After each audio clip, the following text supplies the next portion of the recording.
네, 안녕하세요. 오스킨 성형외과 이태근 대표 원장입니다. 자, 오늘은 여러분들께 눈밑 수술을 할 때 아시아인의 접근법이 서양인들과는 조금 다르다. 혹시 들어보셨나요? 아시아인과 서양인은 기본적으로 두개골의 차이가 있기 때문에 눈밑 수술을 할 때도 약간의 차이점이 있을 수 있다라는 걸 닥터 기요모리의 논문 그리고 와타나베의 논문을 기준으로 제가 설명을 드리겠습니다. 이 주제를 말씀드리기 전에 자, 일단 첫 번째, 우리 인종은 다 다르잖아요. 자, 인종들의 차이점은 뭡니까? 피부? 그렇습니다. 물론 피부의 차이도 있지만 인종들의 차이점은 두개골의 차이도 되게 큽니다. 요거는 이제 두개골에 대한 모형인데요. 여러분들이 관심이 없을 수도 있습니다. 근데 오늘의 주제가 이 두개골을 꼭 알아야 제가 설명드리는 걸 좀 이해할 수 있어서 자, 좀 보면 우리가 이제 이게 해골 스컬 모형인데요. 동양인은 서양인들과는 약간 다른 점이 있습니다. 그게 뭐냐면 서양인들은 기본적으로 이렇게 봤을 때 스카포세팔리라고 해서 이 앞과 뒤가 깁니다. 그 대신에 이 부분, 그러니까 이 좌우라 그러죠. 이 좌우 부분이 약간 얄쌍합니다. 작습니다. 이걸 우리가 보통 스카포세팔리 이렇게 부르고요. 자, 브라키세팔리가 이제 동양인들한테 많이 나타나는 두개골의 모형인데, 자, 브라키세팔리는 뭐냐면 이 좌우가 넓습니다. 여기가 짧아요. 그러니까 여기서부터 요 앞뒤가 좀 짧고 옆이 넓습니다. 그러니까 어떻죠? 광대가 발달되고 상대적으로 두개골 모양도 좀 더 옆쪽으로 큰 모양이 되는 거죠. 이게 브라키세팔리입니다. 우리가 보통 눈밑 수술을 하시거나 할 때도 결국에 제일 중요한 건 뭐냐면 내가 어떤 타입이냐라는 건데요. 왼쪽 그림은 이제 티어트로프라는 타입이죠. 그리고 오른쪽 그림은 베기 아이리드라는 타입입니다. 자, 티어트로프라는 타입은 고랑이 깊어지면서 생기는 형태죠. 이 고랑은 인대예요. 그러니까 우리가 인대라는 건 뼈와 피부를 이어주는 띠잖아요. 예를 들어서 뼈 위에 근육이 있고 지방이 있고 피부가 있겠죠. 그런데 이 눈밑고랑이라고 하는 이 부분은 뼈 위에 그냥 다이렉트로 피부가 있습니다. 대신에 뭐로 연결되어 있다? 인대로 연결되어 있다. 그래서 이 티어트로프라는 타입 분들의 특징은 지방이 불룩한 게 아닙니다. 고랑이 깊은 거예요. 고랑이 깊어서 이 인대가 딱 붙어 있는, 그러니까 뼈와 피부로 이어져 있는 이 띠 부분이 타이트하니까, 짧으니까 그만큼 명확하게 쫙 드러나면서 그 위에 있는 지방과 근육은 좀 더 분리되듯이 보이게 되고, 그러면 어떻죠? 정면에서 봤을 때도 명확하게 선이 보이면서 그 부분이 어둡게 비춰져. 왜? 바로 근육과 뼈가 비춰지게 되는 부분이니까요. 그래서 이 티어트로프라는 타입은 사실은 제가 경험을 해보면 이 논문에서도 나와 있지만 서양인한테 많습니다. 물론 나이가 들면서는 이제 이 지방과 근육이 처지면서 내려오는 현상도 발생을 하기는 하나 베기 아이리드 형태와는 다른 점은 좀 더 이런 분들은 두개골 자체가 좀 더 어떻다? 좀 더 좁은 형태. 그래서 이런 분들의 특징이 또 보면은 이 광대의 발달이 생각보다 덜한 분들도 꽤 있습니다. 자, 베기 아이리드라는 형태가 이제 가장 동양인들한테도 흔하고 우리가 주변에서도 가장 쉽게 볼 수 있는 타입이죠. 뭐냐? 고랑을 기준으로 지방의 모양이 불룩하게 허니에이션 되는, 처져 내려오는 형상이 되는 거죠. 그래서 우리가 수술 방법도 사실은 이 티어트로프 타입과 베기 아이리드 타입은 조금 달라진다고 제가 전 영상에서도 말씀드렸습니다. 왜? 베기 아이리드라는 타입은 지방이 불룩해지니까 이 불룩함을 최대한 원래의 위치대로 돌리면서 중안면과의 관계를 보고 수술을 하는 거고, 티어트로프 타입은 불룩한 게 아니라 고랑이 깊어져서 생기는 거잖아요. 그러니까 그 고랑을 결국에는 풀어주는, 릴리즈 시켜주는 공간을 만들어줘야 되니까요. 공간을 만들어줘야 이 부분이 올라오면서 좀 더 덜해 보이지 않겠습니까?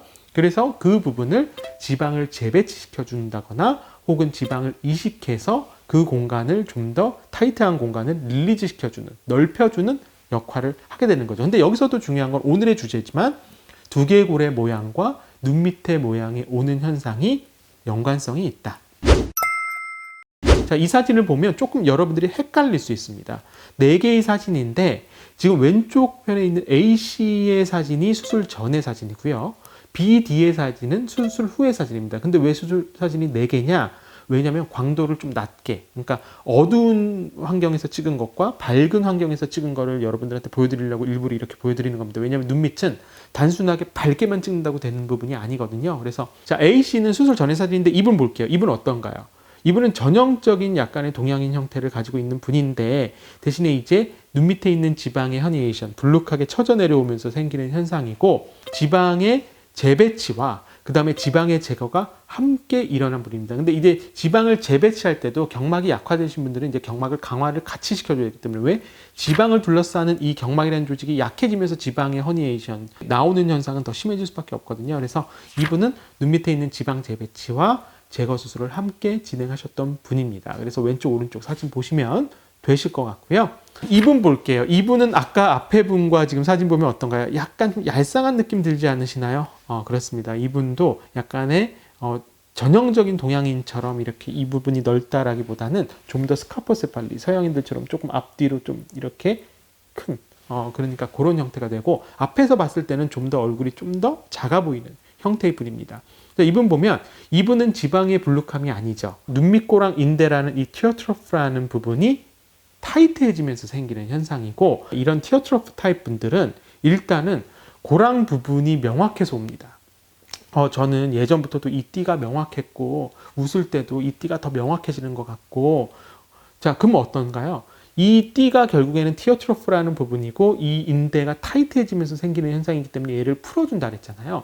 근데 얘를 풀어준다고 해도 이 눈물고랑 인대를 기준으로 눈 밑에 피부와 중안면 쪽에서 만나는 이 부분의 피부는 다릅니다. 눈 밑에 피부는 훨씬 얇은 피부고요. 중안면의 피부는 훨씬 두꺼운 피부거든요.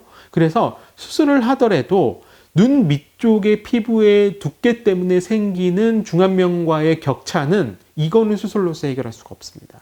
그러니까 이 뜻은 뭐냐면 고랑을 완전히 없앨 수는 없다는 거죠. 대신에 어떤 효과가 있느냐? 고랑이 덜 보이게 하는 효과가 있는 겁니다. AC 그림을 보면 애교서부터 눈물고랑 인대 사이에 이 어두워 보이는 우리가 보통 흔히 다크서클이라고 부르는 부분이 시작되는 부분이 바로 티어트로프라고 하는 인대가 있는 부분이거든요. 이 인대가 있는 부분부터 애교 사이에 어두워 보이는 부분이 어떻죠? 수술하고 나서 확실히 좀 더 줄어드는 효과죠. 그러니까 이 인대 부분이 타이트해졌던 부분이 좀 더 볼륨화가 되면서 위로 올라오는 효과가 되니까 전체적인 눈물고랑과 애교 사이의 다크서클한 부분이 좀 더 개선되는, 좀 더 좁아지는, 면적이 좀 더 줄어드는 효과. 저는 항상 그렇게 말씀을 드립니다. 그러니까 지방이 불룩한 분들은 지방 재배치 수술을 하거나 눈 밑에 수술을 하거나 하안검 수술을 하거나 지방이 불룩한 게 꺼지면서 좀 더 애교가 살아나면서 하는 형태라면 이 티어트로프라는 형태 분들은 애교서부터 눈물고랑 사이에 명확해 보이는 선이 좀 더 줄어들면서 눈물고랑과 애교 사이의 다크한 부분이 면적이 좀 더 줄어드는 효과다. 이렇게 이해하시면 되실 것 같습니다. 물론 여기서도 오늘의 주제 두개골의 형태와 눈 밑의 상태는 서로 연관성이 있다. 이거 보시면 될 것 같고요. 자, 이분 보시겠습니다. 이분은 10년 전에 눈 밑에 수술을 한번 하셨던 분이에요. 자, 왼쪽이 수술 전의 사진이고 오른쪽이 수술 후의 사진인데요. 이분은 10년 전에 어떤 수술을 받았었느냐? 눈 밑에 지방 재배치 수술을 받으셨던 분입니다. 자, 결국 시간이 지나면서 어떻죠? 또다시 고랑을 기준으로 지방의 처짐도 보이게 되고 물론 아주 심해 보이진 않아요. 그리고 제가 이분의 수술 전 10년 전에 수술을 할 때 전 사진을 보면 그렇게 심했던 분은 아니었습니다. 그런데 이분 같은 경우는 결국에는 이제 지방 재배치를 다시 해주는 케이스가 되는 거죠. 왜냐하면 지방을 재배치하더라도 이 지방을 둘러싸는 경막이란 조직은 또 시간이 지나면서 경막이 또 약해지면서 지방이 또 처지게 되는 거거든요. 그래서 이분 같은 경우는 눈 밑쪽에 이제 지방 재배치 수술을 다시 한번 시행하셨던 환자분이시고요. 지금 보시면은 확실히 고랑 부분도 덜해 보이면서 지방이 처진 부분이 훨씬 덜해 보이는 효과가 나는 걸 보실 수가 있습니다. 자, 이제 마지막 사진인데요. 여기 보면 이분은 조금 특이한 케이스를 해서 좀 같이 보고 끝내겠습니다. 보면 위에 쪽이 이제 수술 후의 사진이고요. 밑에 쪽이 수술 전의 사진입니다. 보면은 A, B, E가 수술 후, C, D, F가 수술 전 이렇게 보시면 되는데 자, 이분 같은 경우도 꽤 많죠. 뭐냐면 전체적으로 그냥 어둡습니다. 불룩함, 고랑짐 이것도 있지만 다 큽니다. 그래서 이분은 모든 게 눈 밑의 색깔이 환하게 막 다 돌아오는 게 아닙니다. 이분도 눈밑 지방 재배치 수술을 하면서 지방 이식을 같이 하셨던 분인데요. 그리고 타입은 티어트로프라는 타입입니다. 피부에 색소 침착이 좀 많은 타입이죠. 자, 이런 분들 꽤 있습니다. 제 환자분들도 이런 분들이 꽤 많거든요. 그래서 수술하고 나서도 저 아직도 좀 어둡게 비치고 이러는데 어떡하나요? 죄송하지만 수술적으로 해결할 수 있는 부분은 이제 이분의 케이스처럼 모양적인 부분과 고랑지는 부분, 이런 부분에 대해서 이제 수술적으로 해결을 해줄 수 있는 거고요. 피부가 얇아서 그 밑에 비치는 근육의 색깔이나 아니면 피부의 색소 침착에 대해서는 결국에는 추후적인 레이저 치료나 이런 것들을 병합하는 것이 중요하고요. 자, A의 사진이 수술 후에 이제 3달째 사진이고, E의 사진이 눈 밑쪽에 이제 레이저 치료와 시술적으로 이제 우리가 보통은 흔히 알고 계시는 게 이제 PDRN 치료나 피부를 두껍게 해주는 탄력 치료거든요. 이 피부 치료를 하고 나서 이제 1년 반 후의 사진입니다. 그래서 보시면 아시겠지만 색깔 자체도 확실히 좀 더 밝아지는 게 보이고요. 그래서 저도 항상 환자분들한테 말씀드릴 때 눈밑 수술을 하고 나서는요, 여러분, 피부나 피부 밑에 비치는 근육의 색깔이 1, 2주 만에 돌아오는 게 절대로 아닙니다. 눈 밑에 수술이 하고 나서 눈 밑쪽이 안정화되는 데까지 걸리는 시간이 2개월에서 3개월 정도라고 생각하시면 되고요. 3개월부터 이제 1년, 요 사이가 눈 밑이 안정화가 되면서 피부의 색깔이나 이런 부분들이 돌아오는 시기거든요. 물론 이 피부의 색깔이나 탄력이 돌아올 수 있게 저희 병원 같은 경우도 환자분들께 사후 치료로 레이저나 이런 치료를 제공해 드리지만 전문의사님과 같이 상의를 잘해서 내가 지금 수술 후에 어떤 치료를 함으로써 더욱더 눈밑을 밝게 돌릴 수 있는지를 꼭 판단하시는 것이 중요할 것 같습니다. 이 그림은 사실 이 와타나베의 논문에 있는 것 중에 하나인데요. 이게 이제 리미테이션이라고 해서 수술을 하고 나서도 한계점이다 하는 부분에 대해서 이제 표기를 해 놓은 거거든요. 그래서 저도 많이 겪는 경우 중에 하나입니다. 뭐냐면 수술을 하고 나서도 아직도 눈 밑에 어두움이 남아있는 것 같다. 눈 밑에 피부 색깔이 어둡게 좀 비친다. 이런 분들, 그런 분들은 너무 조급하게 생각하지 마시고요. 보통 수술하고 나서 3개월부터 1년 요 사이가 이제 어떤 레이저 치료나 시술을 받는지에 따라서 피부 색깔은 더 밝게 돌아오는 시기거든요. 그래서 그 부분을 성형외과 전문의사님과 같이 잘 파악을 해서 치료하시면 훨씬 도움이 많이 되실 것 같습니다. 자, 오늘 하루도 즐거운 하루 되시고요. 저는 오스킨 성형외과 이태근 대표 원장이었습니다. 감사합니다.